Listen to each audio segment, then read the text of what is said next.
All right, in this morning's Picks Parenting Plus, a lot of changes in the coming days for both parents and students coming up. Yeah, new morning routines, new schedules, new classrooms, maybe new friends, new teachers. It can all lead to back to school burnout, but we have some tools to help you avoid all that. So joining us this morning is Dr. Dave Anderson, the senior psychologist at the Child Mind Institute, with helpful advice. So good morning, Dr. Anderson. Great to have you here. Thank you for having me. Absolutely. There's a lot happening, right? Yes, there is. Parents are dealing with all the expectations of the new school year. Kids maybe have social anxiety. Some starting new schools, like we said, making new friends, new teachers. They're bound to, at least some, to have some sort of a meltdown already. Right. School's just getting started. How do we kind of manage that? Well, I think that, what we want to think about is the fact that when kids don't exactly know what's in store for them, emotions are going to run high. Yeah. So a lot of what we talk to adults about at this phase, where we have some school years starting today, we have some starting on Thursday, some around the state that, or in the tri-state area that started last week, it's more about helping kids just to ride the wave of uncertainty, at least at first. So we'll say to parents, you can't necessarily tell your kid they're going to be friends with everybody in class. You can't necessarily tell them what their teacher will be like. You can just say, look, I remember how this felt at the beginning of a school year. If you want to talk about it, we can. If you want to do something else that helps you to calm down or kind of center yourself, let's figure out what that might look like. And that's kind of the conversation we're encouraging most parents to have if kids are having big feelings before the school year starts. Ease into it. Yes, right. Exactly. Speaking of easing into it, they have to go to school. Yes. Sorry about that, but it's all about transitioning into that routine. Yeah. About how long does it take for kids to get adjusted, and how can parents help with that part of it? I mean, that's what I'm ending up talking to a lot of patients about, and also one of the things that we're talking about in this kind of MasterClass on parenting that we've recorded, where we want parents to understand hard landings are going to happen. Like for a lot of parents, we're getting, messages, at least at this stage, where they're kind of like, I don't understand, like I tried to kind of do an early bedtime, but we haven't done that for the summer, and that's been really difficult to get back on schedule.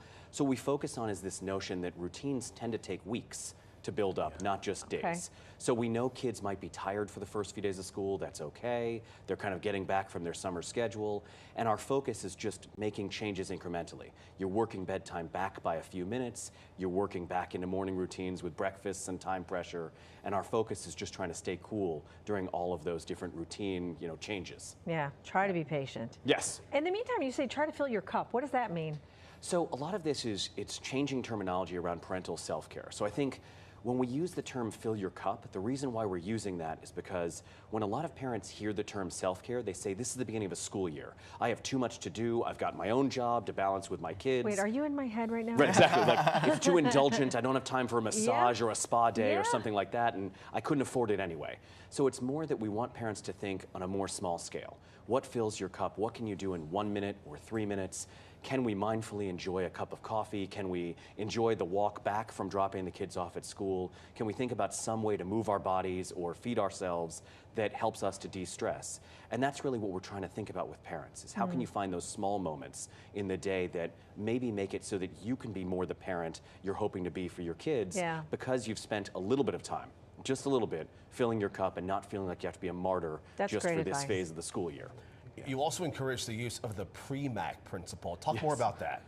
So this is just a behavioral principle we as psychologists like to kind of lord it over people by, talking about something where it's really psychologists describing the obvious. It's that all we're talking about is when you're getting back into routines, you want to take less reinforcing or less rewarding activities and put them before more reinforcing or more rewarding activities. And it's a kind of bundling that increases your own motivation. So when we think about, when we think about coming back to school, we get in kind of, age-old arguments with kids where they'll say, I need to have a snack and watch 2 hours of TV before I can do my homework. And parents will say, like, I get it, like they're trying to adjust, but like how much should I give them?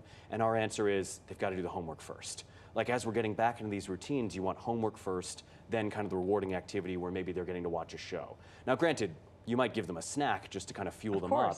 But we want to think about that kind of bundling where a kid might be arguing for like, please give me a little bit more relaxation time. Don't make summer end so quickly. And we want to think, how do we sequence tasks where like you do a little bit of this and then you do that task that you were actually looking for, that you find more rewarding. Yeah, no dessert first. Sorry about that. Well, that's the whole thing. It's like, even with dessert, like the kid might say, I want a special snack. And we'd say, look, have a little bit of granola right now, or granola bar, or something like nutritious. And then we'll do homework, and then we'll reward ourselves because we're kind of getting back into those tough routines that maybe we've been out of during the summer. Yeah, it's tough though when they're whining. Come on.